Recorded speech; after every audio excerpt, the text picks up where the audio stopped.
I was a little bit concerned going into the game for a couple reasons. If you look at their scores, people have struggled against the zone.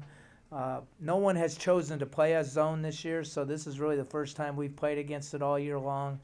And we just kind of came in with a simplistic approach to it and just kind of wanted to just play and occupy their blocks and just kind of move one guy around a little bit. I thought our guys did a really good job of sharing the ball against it.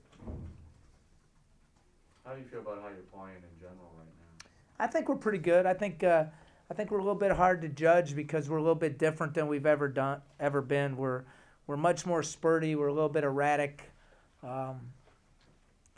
But we do the basic things, which is we play pretty hard and we share the ball. We're not always smart, but we're a handful in certain spurts. Like we can hurt you, and we're big. I think that's the other thing. We're a very, very big team. Keith, was there any similarities with their zone compared to maybe Bowling Green because of the Jim Boeheim philosophy? Yeah, it's very similar. It's similar, but Bowling Green didn't play a zone this year, which we're probably the only team they didn't. They chose not to. A lot of people look at the numbers, our shooting numbers, our shooting percentages, and choose not to play a zone because we shoot a high percentage from three, about 39%, 40% from three, and so they've chosen to play us man to man mostly. Okay. And now I knew Eastern wasn't because they haven't played any man to man, so we worked hard for 2 days on it and let it rip. I think Zeke likes playing against 7-footers. Yeah, it's funny because George asked the question this week, how would Zeke do against other bigger people? And I think he's always played better against bigger people. It's hard on a 7-footer to guard a 6'7" guy sometimes. But we go to Mississippi State, he plays really well. Notre Dame really didn't score inside on us. When they got a low block guy, he plays pretty well. So I thought he played pretty well tonight. What kind of year do you think he's having? I think better than what people give him credit for. He's been fairly consistent. He obviously has some things that he has to continue to work on, but I think people are pretty hard on him for the most part. I think he's a guy that's going to continue to develop well into his mid-20s. He tries very hard. He's very coachable. He's improved every aspect of his game. Is he great every night? No, he isn't. And some nights he's not good. But for the most part, I think he's been in double figures most of the games. His free throw shooting's improved. His discipline defensively is much better than it was, although he had a couple undisciplined plays, I thought, tonight. But overall, he continues to get better. And I think probably his weakest area is rebounding the ball.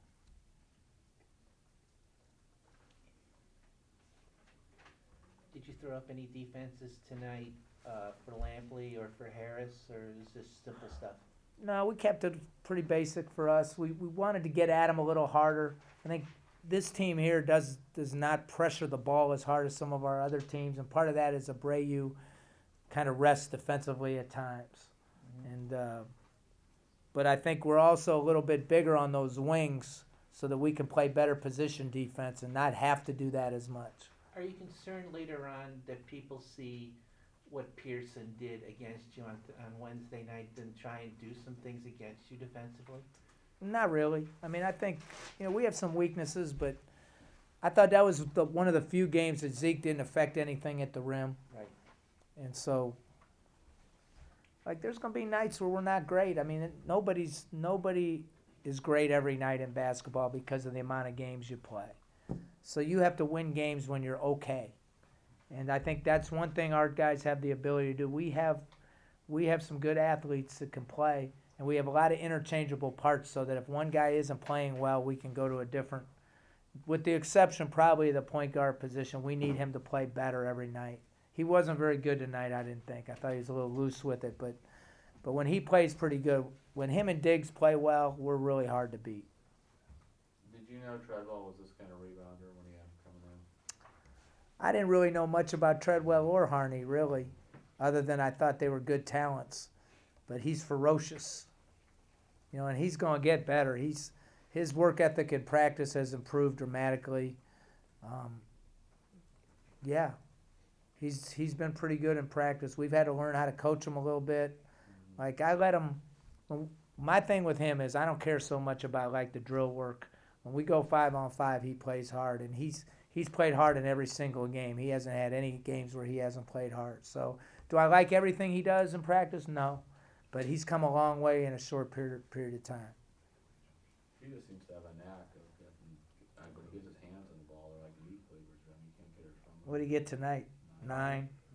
9. He's a guy that's going to get better. He only played 1 year of high school basketball, so, and he's a fun, like, he's a fun guy. Like if you really get to know him, he's a fun guy. He says some funny stuff, and we have some inside jokes with one another. And part of becoming a better player is having better trust with your coaches, and that's been what we've worked the most with those guys. And I think it's coming along. It's a process. Do you think that you'd be at 8-1 in the MAC? I mean, back when you were flirting with 500. Well, we were flirting below 500 at 3-5, so. After the CSU game. You know, and in fairness to us, we had those issues which set us back. But sometimes you gotta go through those things in order to get to this point. And we've cleaned ourselves up immensely. I think, I think expectations are a dangerous thing. I mean, like a lot of people think, oh, we play to the level of our competition at times. Well, I coach them every day, and I don't really know where they should play yet. You know, who's to say what our level of competition is? Those guys have never been through a February in college basketball. We only have 5 guys that have ever played. So, yeah, are they going to have some nights where they're inconsistent? Absolutely. It's my job to make sure that those are fewer and farther between, and that they have less and less lapses. But they're going to have lapses. So how I handle it is going to determine how successful they are and how they handle it. But I thought, like today, they didn't have a very good walkthrough, but they came out ready to play, and I give the fans some credit for that. Good crowd. If we come in here with 1,800 or 2,000, maybe we don't play as well. But when you bring in 4,300 people, that helps you. And that's what we need to continue. I think that's the next step for us. Have you been pleased with the fan support this year? It's been better. Maybe because we run and jump and dunk a little bit more. I don't know. But it's been better. I mean, it's probably the best in the last 4 or 5 years since we had Roman Wood. 43, I think, right? 42-34. 42-34. So really the only bad crowd we had was last game, which was 3,000, which beat our average of last year. So, we've done better. But I think we're fun to watch. I mean, may not be fun to coach all the time, but fun to watch.